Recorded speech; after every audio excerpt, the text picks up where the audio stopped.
And I had an aha moment when I was walking on the beach in California, and I found a lamp. And after the genie came out, and I asked for world peace and for a good health, then I asked the genie for my final wish, can I have all the money and power in the world? Modest. So the genie, he wasn't born then, so he started with gold. And he said, what about the gold? I said, well, that's about $8 trillion. Not sure how large that is. So how about all the bank deposits in the world? Well, he figured out very quickly, I don't know how, that it's $14 trillion. And then I said, well, there's a lot of companies. Maybe I can own all the companies in the world as well.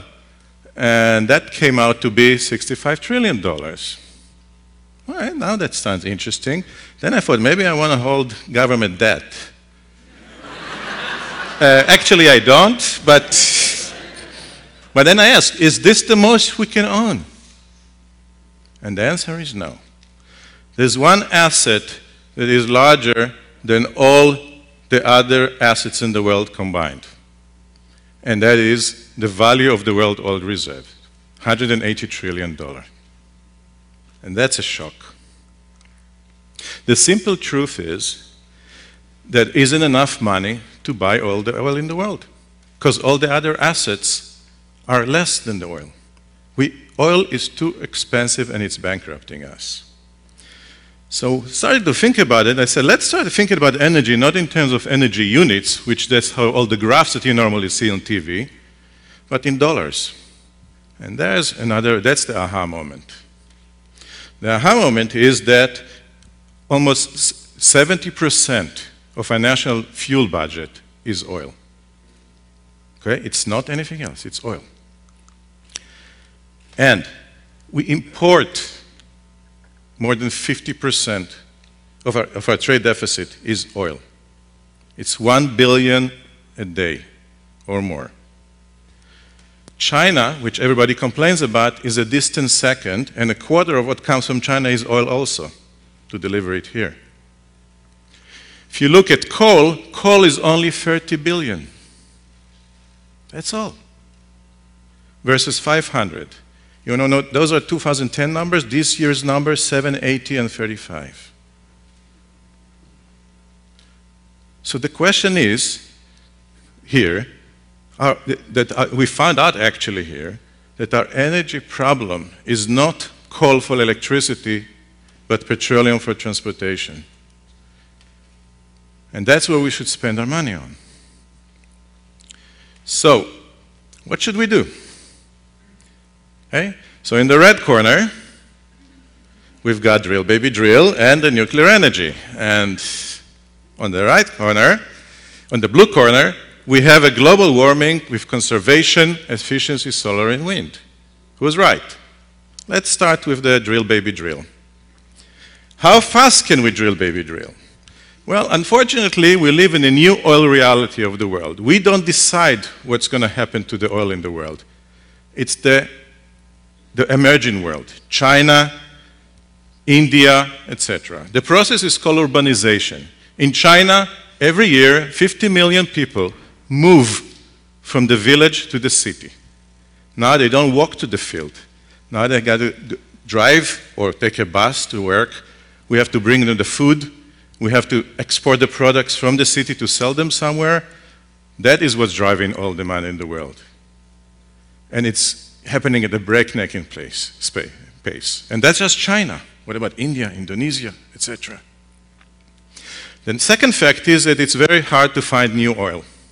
Yeah, we all hear about how great new oils we found in the US, but it takes much longer to develop and requires much more capital. New oil is expensive. The new oil finds of the United States cost $80 to deliver to the refinery. That's the minimum price. It's not cheap. So when you look at it, what's the result? So we have a domestic drilling at the record level. It's grew. Wow, wonderful. But oil is still too expensive. You're paying a lot for your gas. What's happening here? What's happening here is that world demand is growing at a faster pace that the world ability, not the US ability, the entire world ability to increase supply. Basically, if we keep on drilling, it's like trying to outrun a bullet train with a bicycle. And we're on the tracks. So, bad news and good news here. We have oil for 1,000 years, but it's going to cost us $1,000 a barrel to lift it up. The question is really not how much oil we have, but the cost. And the real question we have to ask is, how much oil we have at $50 a barrel? And the truth for that is almost nothing. Tar sands, back-end oil, all are gone because they cost more than $50. Why 50? Because that's the equivalent price of the competition. That is, alternatives that exist today cost $50 or less. So the question is, therefore, how much oil we have at 50? So is the solution green energy? Solar, wind, geothermal, even nuclear, it's clean. Right? You heard about it. Well, there's a small little problem. Green energy that I just described replaces coal, not oil. You can't drive with a nuclear reactor in your car. So our problem is how to replace oil. The green energy just does not do it. Let's talk a little bit about global warming. Whether you agree or not, look at the facts. So what do you want to work on? Do you want to work on oil, which is used in transportation? It's 500 billion a year or more, and it's the #1 emitter of the greenhouse gases and urban pollution in the United States. But coal, on the other hand, is used for electricity. It's $30 billion, and it's really, as far as emission, is a second or third. That's quite interesting, right? So why are we focusing so much on coal? The government spends all the money on coal. If you ran your business and spent all your money on the 30 billion and not the 500 billion, you'll be bankrupt. And by the way, we are bankrupt. So if the red corner doesn't get it and the blue corner doesn't get it, so what do? We need to break all monopoly in transportation. Let me tell you how. We need fuels that exist today. You heard about them. Some of them you may have not. Methanol, ethanol, natural gas, and electricity. You may not have heard about methanol. Methanol is a liquid fuel made from natural gas, any carbon, actually even from garbage. And we are the Saudi Arabia of garbage.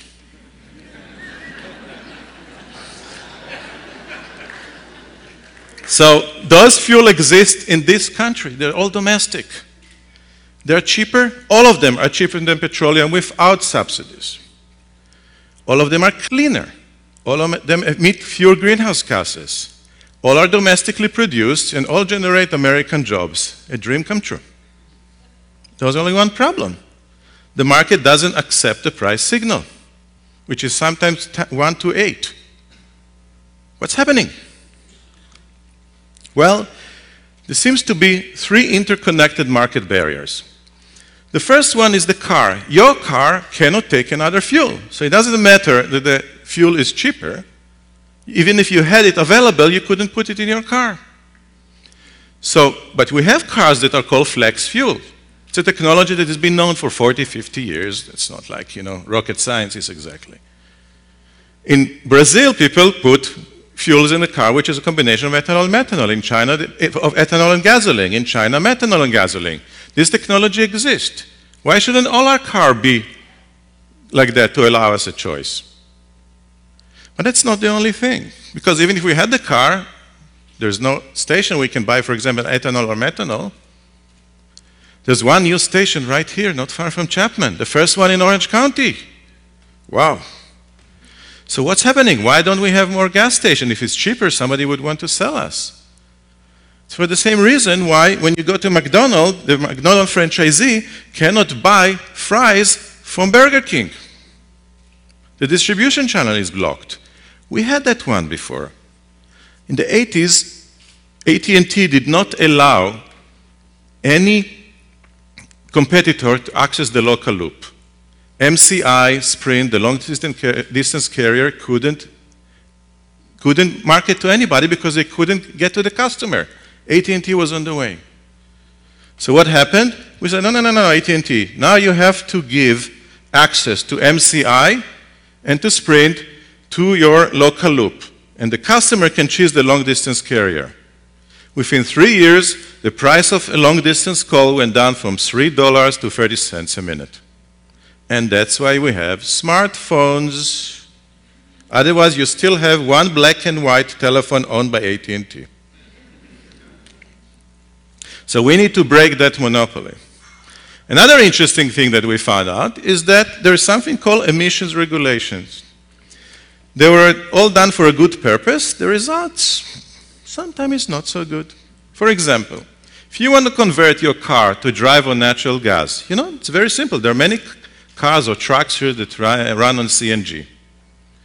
The cost of it in Italy, for example, is $2,000. The cost in the United States is between $6,000 and $16,000. Same car. Why? All regulations. Let's look at another ridiculous regulation. I own two electric cars, one a Fisker, I hope Henrik is here, great car, and a Tesla. So, the Tesla paid a fine of $275,000 to the EPA because they didn't have an emission certificate. Apparently, you need to test emissions for electric cars as well. Problem is, they couldn't get the certificate because they couldn't find an exhaust to put something in. I can go like that for an hour, okay? We need to modernize our regulations to support what we need and change them to allow competition in this market. What we are talking about is actually a very new concept. First of all, you must know your car, the one you have right now in that parking lot, probably under the stadium there, can probably be converted for a very small amount of money, okay, on any replacement fuel that we discussed. It costs $2 a gallon or less. Can you think about it? $2 a gallon. Right now, today. And your car could be converted probably at $100 or less. To almost all those fuels. Not to electricity, that's slightly different, but to liquid fuels, like methanol, ethanol, etc., and others. But it's not allowed. You can't change your car. It's not legal. You can't improve your car. It's illegal. So standardized ways are those outdated regulations and existing distribution system. Because the solution exists in the American system. The fuel exists in the American system. The natural gas, the ethanol, the methanol, they all exist here. What we really need is fuel competition, like in everything else. You can decide which television you buy, what other products that you compete. You can decide which long-distance carrier you're taking, which cell phone you're looking at. Why not decide which fuel you want to take? If we'll have competition, the price will be down. We want choice at the pump, so not the government will decide what to do, but you will decide what to do.